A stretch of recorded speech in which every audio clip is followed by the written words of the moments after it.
Wait, you mean to tell me that, no matter the circumstances, I'm still going to be put on death row, and I'm still going to be sent to the electric chair, and I'm still going to be put to death? Oh boy, that reminds me of an irrelevant story about our U.S. Postal Service.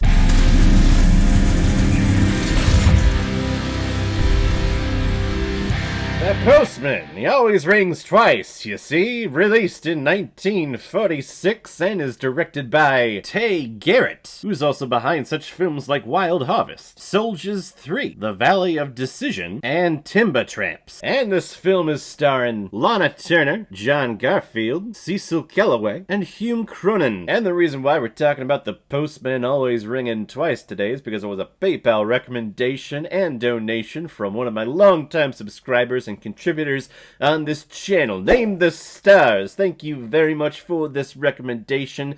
I've never even heard of this film before, but gosh, once I turned it on, I was teleported back to the 1940s, baby, where women were subservient to their men, and men walked around and talked like this, you see? Sugar. And I'm gonna stop that right now because I'm driving myself crazy. Frank Chambers is a restless drifter who has recently dropped off at a local diner in California. And while there, he gets a glimpse of the owner's very hot and stunning blonde wife, so Frank decides to stick around and help out with the business. And as the romantic tension builds between Frank and Cora, they fall madly in love with each other, but are distraught because their love could never happen as long as Cora's husband is alive. So naturally, they think of a scheme to kill her husband, while making it look like an accident so they can reap the benefits of the business and run away together. And they seem to do it with the utmost confidence that you would really want to see in anyone who is going to be hatching a scheme like that. Just unfortunately for them,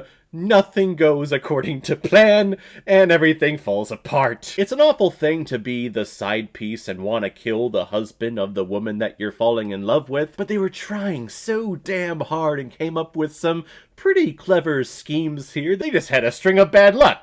You see, the DA is always following him, you know? He's onto him. And it kind of got to the point where I wanted them to succeed just because they were trying so hard. And it's an elaborate script too. It goes on and on and on, and there were several points in here where I thought, oh, this is the climax. This is the ending of our story. And no, we had another 30 minutes. We had another 45 minutes on top of where I thought this film was ending. So the pacing felt very strange to me. I felt like we were building towards one thing, and when we got to that one thing, it felt like, okay, we're in the falling action, we're resolving everything, and then this thing's gonna wrap up. But no, we continue on going, and that's not even the main climax that we're building to. We're building to another climax happening. And it was kind of taking me out of it because I was struggling to figure out where this was going. I like having a sense of where we're gonna end up and where we're going. And it's a 2-hour film, and for the majority of the time, I hadn't heard anything about the U.S. Postal Service or a postman. There was no customer that came into the restaurant who was a postman. I kept asking myself, why is this called The Postman Always Rings Twice? Because when it builds to the final scene and everything's being told to our character, I'm not going to spoil it for those of you that haven't seen it, but kind of everything is being divulged to our character, and it's letting this character know, like, hey, you're screwed here. You're not making it out of this jail cell alive. All of a sudden, it just sparks this random story about how the postman, you know, always rings the bell, but you never hear the bell at first. You always hear it on the second time, because you see, the postman, he always rings twice. Really? They do? I guess I'm going off of today's standards where the Amazon guy just walks up to the porch and goes, but I guess back then maybe it was common courtesy for the postman to always ring twice. In my opinion, though, it's just shitty writing. It's a very lazy way to end a film or to end a narrative on trying to be a dramatic way, I guess, if that makes sense. Like, I'm going for the Oscar in my script writing, and we've been talking, and we've been doing all these actions, but I need to end on something poetic, so here's a story about the U.S. Postal Service and the postman, and how poetic and beautiful that is. Therefore, this film is beautiful, y'all. I'm not buying it. It's just shitty writing, in my opinion. And I know there's gonna be people in the comments saying, Caleb, you're a terrible movie reviewer. You're a dumbass for you not seeing why this film is called The Postman Always Rings Twice. I don't give a shit because it's terrible writing. It is. That's just a frickin' fact. There's nothing poetic about it. There's nothing symmetrical about it. All it is the anxieties of our character who's basically screwed in the jail cell. All the things in their brain are just firing, and then it's like, postman, I smell toast.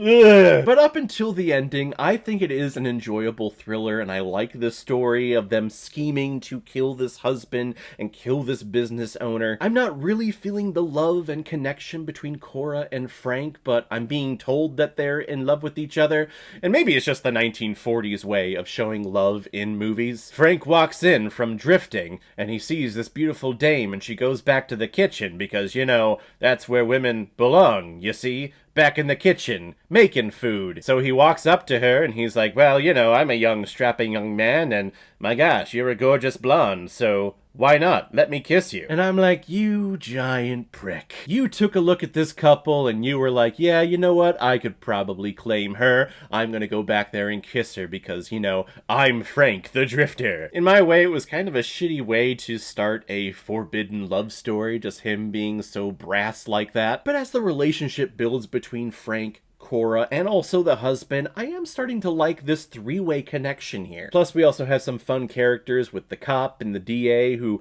kind of sporadically come on in, but it's always like, hey, they have a bird's eye view on everything. They know something's going on here. And then the amazing lawyer, once we get into all the trials and everything, he just comes in with his slick back hair and he's like, I will take care of everything. Don't say another word, I will handle it. Basically, if there is any message to gain from this movie, is just listen to your lawyer, because they know what's best and they will handle it. The Postman Always Rings Twice. It's a fine little thriller of a film, almost like a low-grade heist movie, and it was enjoyable for the majority of the time. It's just the characters' relationship, and also that bullshit attempt at trying to tie in this poetic film title in at the very end of the movie. I'm just calling bullshit on it. I'm like, oh god, here we go. Great screenwriting, sir. I'm gonna give The Postman Always Rings Twice 2.5 out of 5 Blu-rays. I found that if you have a goal, that you might not reach it. But if you don't have one, then you are never disappointed. And I gotta tell you,